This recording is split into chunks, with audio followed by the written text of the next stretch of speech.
Yeah, I will say this. Yeah. How was the fork when you cased? The suspension is wonderful. Okay.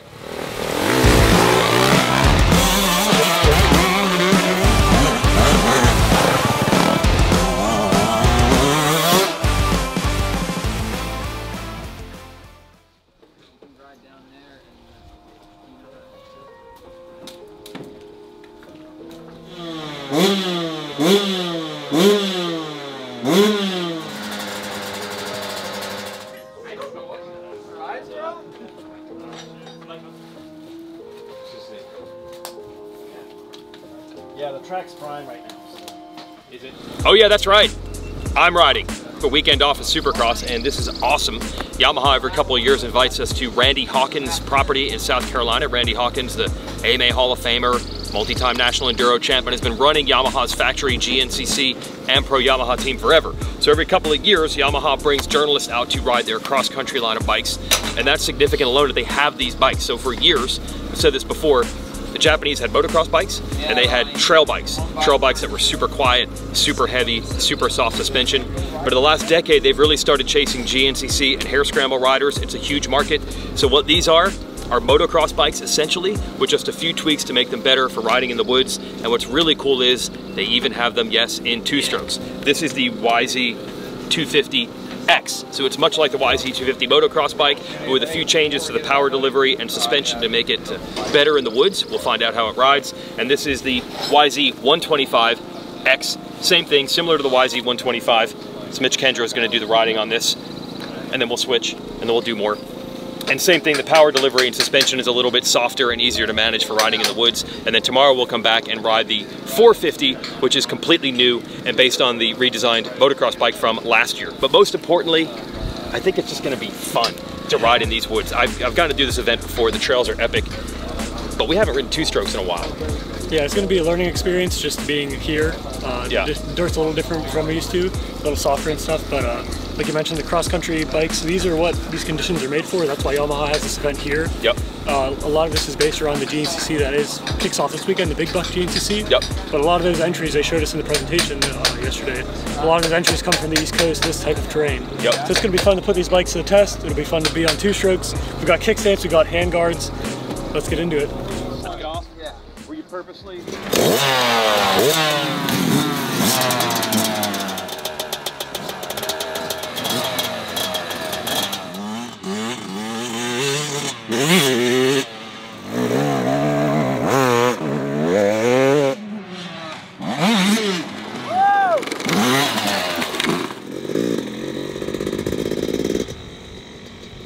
This bike's really like pretty easy to ride. It's pretty mellow.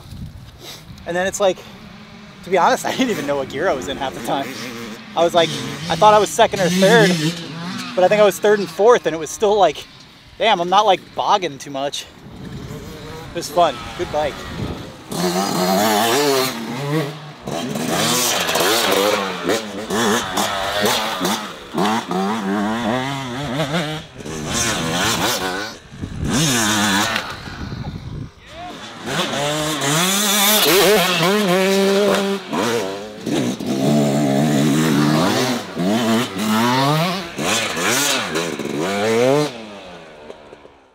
All right, two-stroke day is a wrap. That was a lot of riding. We rode at 9, we ended at 4. Supposed to ride in the woods and single track and trails and GNCC terrain, and this man decided to go to the motocross track and just do hill clickers, no hander, landers, and taunts. There's a good jump on there. I thought it felt comfy on the Yamahas. Why not? Oh yeah, there we go. I have to admit though, that's the thing. So I did this event, as I mentioned, 2018 I did it, and I was a little worried at that point. 250 stroke in the woods, I know that's old school, and I know enduro and GNCC guys have done that forever, but back then I was like, dude, if you light up the rear tire, if you go sideways, you're going straight into a tree. I did not feel that today.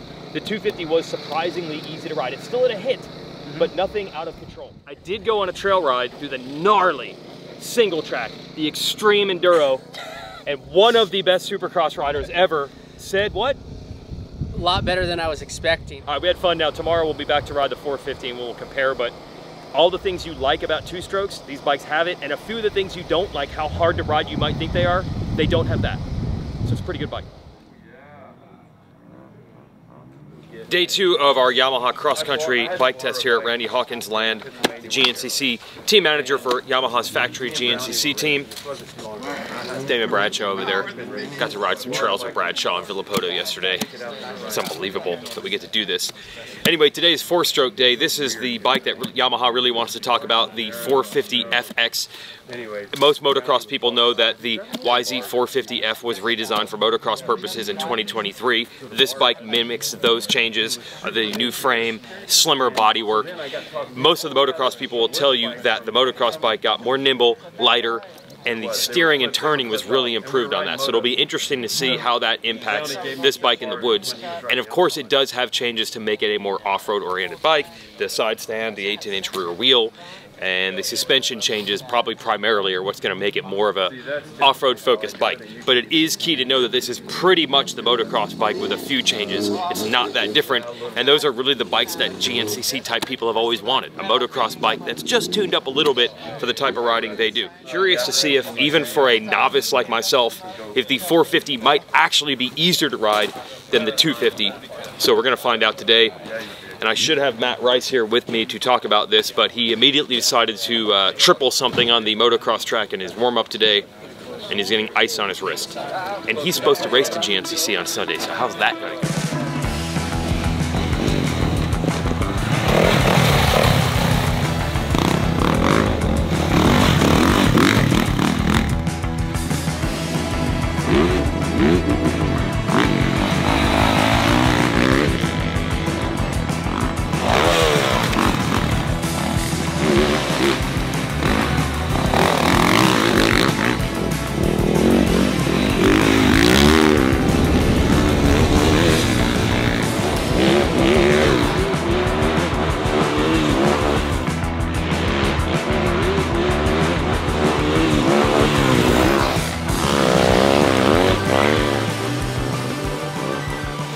Okay, this is it. They had a big grand finale trail ride with a bunch of celebs on it, led by none other than Randy Hawkins, who knows this property well. Here's a bunch of dirty bikes that are getting cleaned up.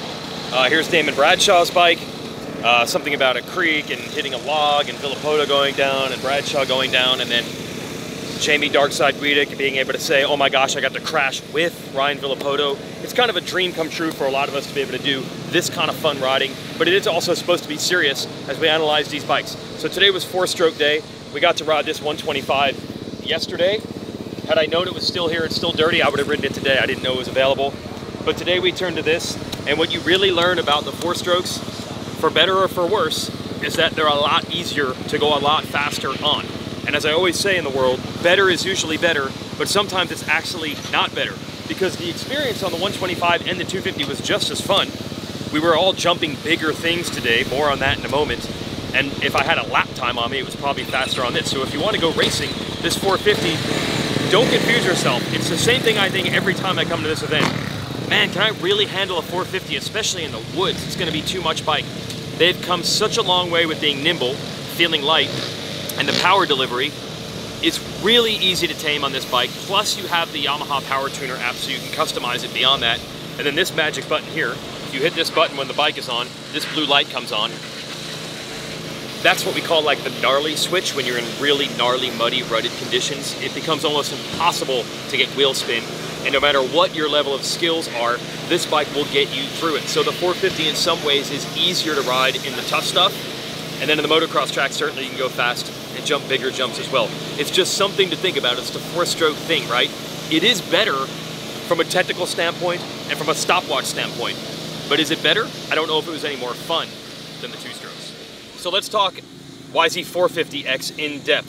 I said earlier that with this bike, you start jumping things bigger very quickly compared to the 2-stroke. Matt Rice. Yeah, I said it before, when we had the 252 stroke, you didn't think about going big. And then get the 450, kind of went a little big. I don't know, should I explain it? Well, it was funny, yeah. So there's what I considered a little bit of a tabletop, and then a double after it, and then you tried to turn it into one giant jump, which is either a triple, or maybe, does that little tabletop even count as a quad? I think it's a triple. Okay, it's a triple. Yeah. But unfortunately, it was a 2 3/4. Yeah. Yeah, yes. I came up framing it, which I guess we can loop that in to this. So same track, same jumps. You weren't even considering a triple yesterday. Well, I saw Josh do it, and I really wanted to do it. Today? Yeah. When you're on a 450? Pretty much first thing in the morning. Yes. So Josh was carrying a lot more speed coming, and I was like, all right, maybe Matt's gonna like give it a little blip at the end.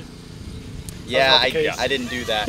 Right. So I felt a little bit more gutsy riding this. Right. Safe to say. Now you took it out on the motocross track and then in the woods loop later on. And I know you're always like, oh man, 450, that's a lot of bike, Does it actually feel like a lot of bike when you're riding it? At times yes, at times no. Yes. I didn't play with any of the tuning today just because we were just in stock form. But like you mentioned, we went to the mellow. I had the mellow button on. Just again, I'm like 160 pounds, sea level rider. I don't need that extra like oomph. Yeah. But the thing that gets me where I get sketchy is like if I just hit a bump and I just flip the throttle on a 450. Yeah. And if I'm in second gear or third gear, that really takes me a lot farther than what 250F would. Yeah. So like you mentioned, through the woods, it's just tough, like navigating, like going over the bumps. If you jump the thing a little bit too far, you land on the throttle, it just has that extra kick. Yeah. That's where it gets kind of, and then I kind of grab the clutch and brake and then start getting arm pump because I'm holding on too tight. But yeah, I mean, it was a lot of fun. Even a couple of the sections where you open it up, I was on the gas a little bit, and we'll have to roll the clip here. Going up the hills is kind of fun, and the lane to the water, lane to the lunch pavilion. That was a lot of fun. So when I was able to get on it, it was a lot of fun. But yeah, just the times when the tight, especially going back and forth through the trees in the woods, is kind of, you know, if you clip the throttle off the tree or something, or you just clip things, that's when you just get a little bit loose. But overall, it was a lot of fun. A couple notable things. The two strokes were basically sprung exactly for us. We were both about 165 pounds. It's kind of cool. They didn't even need to change the sag. Like we got on it and the sag was dead on. But they said this bike is really for 185, almost 200 pounds could be comfortable in this bike, and the forks were noticeably more stiff. Honestly, mostly in the fields where you're hitting these rain ruts and you're not really going that fast, that was noticeable how much stiffer this bike was. And another interesting thing, I will say I do like forks a little bit stiffer. Maybe it's just my personal preference, but I feel like on the 125 I was going up the hill on the gas yesterday and I was just like, front end was sinking into the dirt. I was like, what the heck? But yeah, this will not dive like that. Yeah, I feel like me personally, I'd rather have a stiff front end. So when I come into turns, I feel like if I hit the brakes, I feel like I sink and I want to wash out on like smaller bikes, and you know, just the forks are too soft. So I didn't notice them being too stiff. I thought it was kind of comfy. Maybe a couple times in the woods when I got sketchy or hit a bump, I noticed it kicked me a little bit more, but I kind of like that stiffness a little bit. On the moto track, it was better. In the woods, I would prefer the other way around. Stiffer in the woods even a little bit. I so actually at times it beats you up, but I felt like I wanted to go softer, but I think after the triple case, I'm pretty happy that it was you're stiff. Glad you had it. Oh, yeah. You're glad you're stiffer. And what's interesting about this, so one of the complaints of Yamaha previous generation bikes is what they call the rider triangle. The pegs and the seat were too close together. Now Mitch and I both have those old bikes. I actually like that feel. It makes the bike feel compact, but our guy Chris Kiefer hates it. So maybe he speaks very loudly, but they actually raised both the seat height and lowered the pegs to extend that distance. But then they felt that the seat height was too tall for off-road. So they actually, the fork and shock are 10 millimeters lower on this bike than the motocross bike to get it back to a normal seat height. And then they say when they lower the suspension, it made it a little unstable. So they had to do a lot of work to the forks to try to get the stability back. Because what we don't think about when we're at this event, we're riding these tight trails. These bikes, off-road in the desert, is designed to go really fast. There is we have to be able to go 100 miles an hour on this bike safely, feel to the suspension that they're going for, which we're not even thinking about here. That's nuts. Yeah, it is. Yes, to think about off-road can be first gear here, 3 miles an hour, or out in California, this is a 5-speed, and the fifth gear is significantly taller, and compared to the motocross bike, the first gear is significantly lower.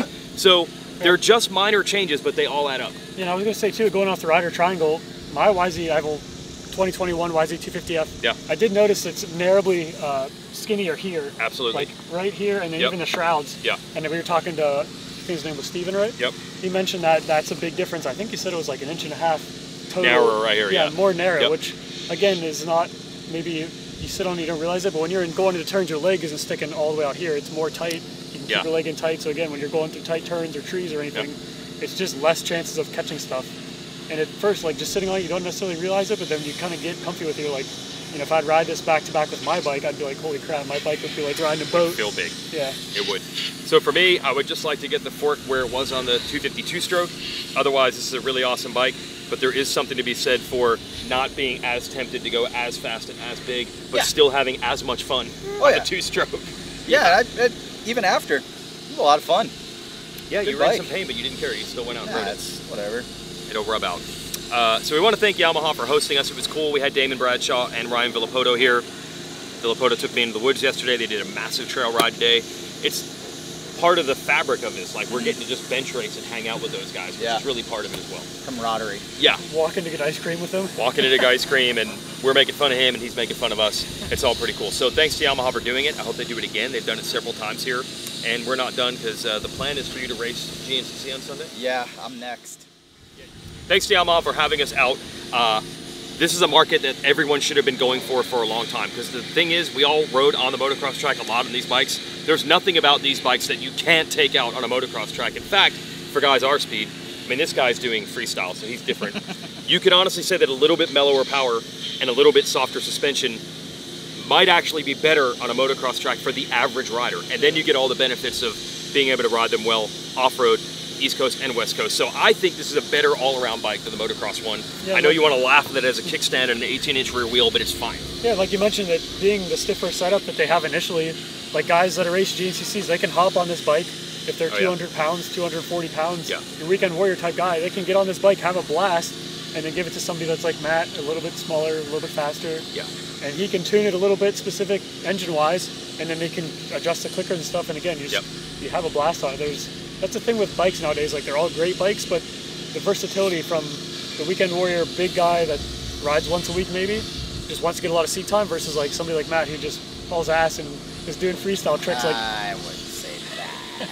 but the bikes, you can just change them with the app and everything and the suspension, and they're really just rideable for any type of person. Like, again, we're similar build. Matt's a little bit smaller than us, but speed-wise, me and you are the same. He's a little faster. If we got somebody bigger on it, they could hop right on, and it's not like you're gonna you gotta change the bike and do all this stuff. No. And it's really comfortable for a lot of different people, which I think is the big deal. Yes, it's super, super versatile, all of them, and then you just pick which flavor that you want. Even the 125, that's all Villapoto rode the entire time he was here, so that'll tell you something. So thanks to Yamaha for having us out. These bikes are available now, and you can get more information on Yamaha's website, but most importantly, good luck in the GNCC. That is what these bikes were designed around, the GNCC crowd, and it was really cool that we got to be a part of it for 2 days.